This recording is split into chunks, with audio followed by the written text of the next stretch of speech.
Okay, hello everybody. Wow, we have another really full house. Thank you all so much for coming today. We're thrilled that you're here. And you know, this can't happen without an audience because other than that, it's just rehearsal, right? So this is our big chance to perform for you and we're thrilled to have you here.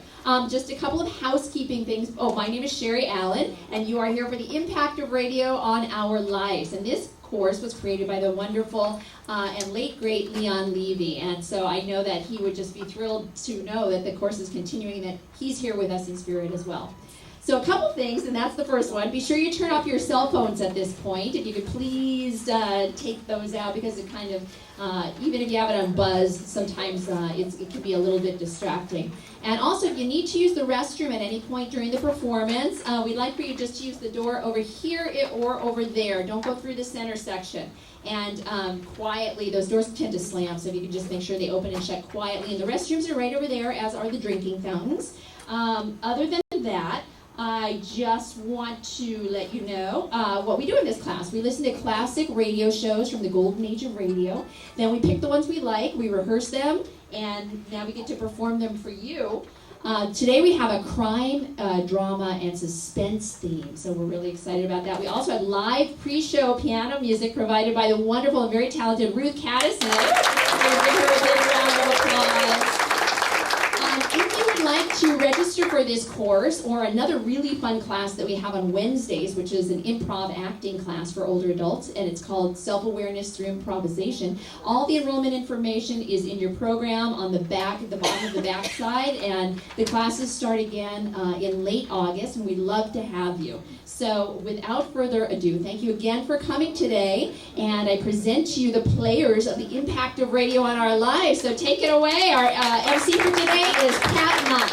Thank you. The golden age of radio lasted from the 1920s until the late 1950s, and even into the early 1960s. And every day, shortly after sunset, America would pull her chair up to a little box and spend a delightful evening as magically fiction was made to come alive. I'm Pat Knox, your MC for today's show. The George Burns and Gracie Allen Show, sponsored by Maxwell House Coffee, was one of the first comedy series to make a successful transition from radio to television. George Burns played the quintessential straight man to the giddy, scatterbrained Gracie Allen. The script we are going to perform for you is a spoof of the adventures of Sam Spade, Detective.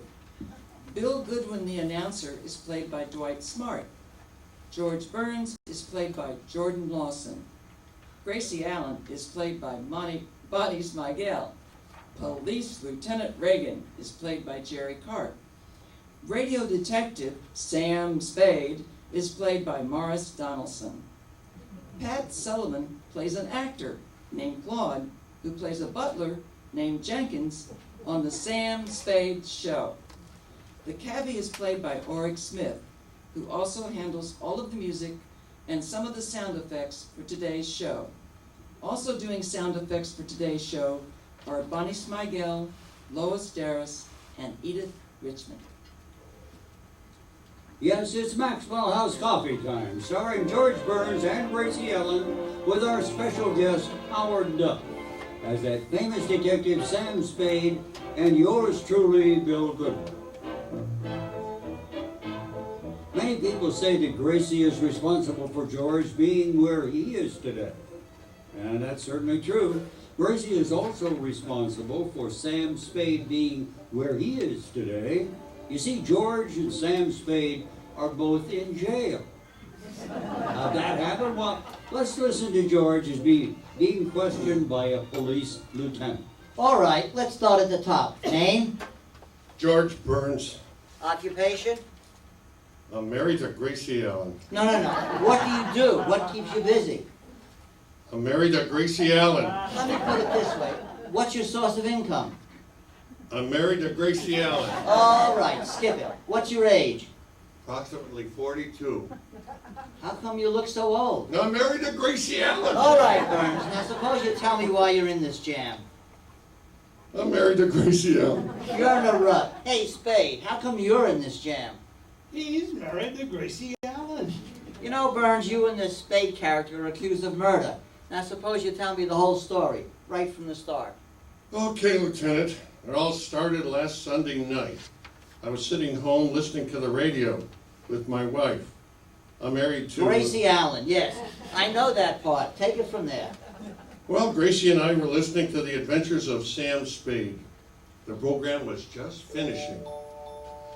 All right, Jenkins, let's take a little ride down to headquarters. Me, sir? I wouldn't murder Mr. Benson. I've been his butler for 20 years. Don't play innocent. I know you pulled this caper, and I got enough evidence to put you right in the hot seat. But Mr. Spade, I didn't do it.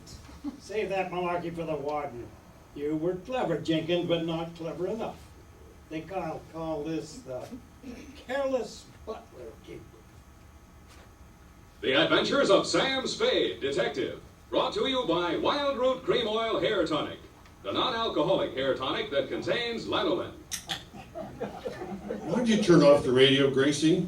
Sam Spade got the wrong man tonight. What? I'm positive that butler wasn't guilty.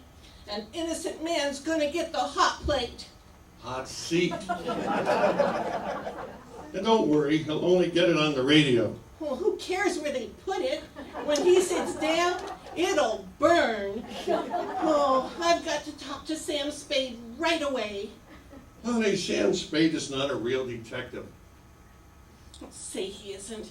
Any man who would make an innocent butler sit on a hot plate. Gracie, he'll get a hot seat. He sure will, after he sits on a hot plate. Look, here's what I mean. On this program, Sam Spade is a private detective. But in real life, he's just an ordinary guy. Just like on your program, you're a nitwit. But in real life, not a good. Anyway, what you just heard was only a radio program. I know that. The real crime happened last week. Every Sunday night, Sam Spade broadcasts his most thrilling case of the week. Sam Spade is just a character. Well, I'll say he's a character. Making that innocent butler sit on a hot plate. Hot seat. Let me try once more. Sam Spade isn't even his real name.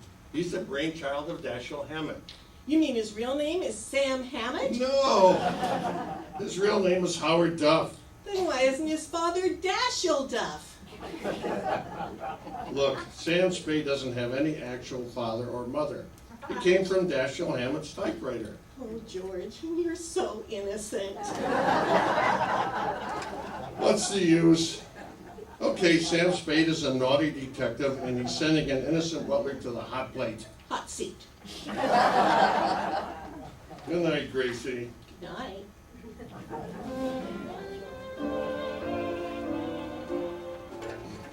Well, Lieutenant, I didn't think any more about it. I was tired and it was past my bedtime, What time was it? after 9.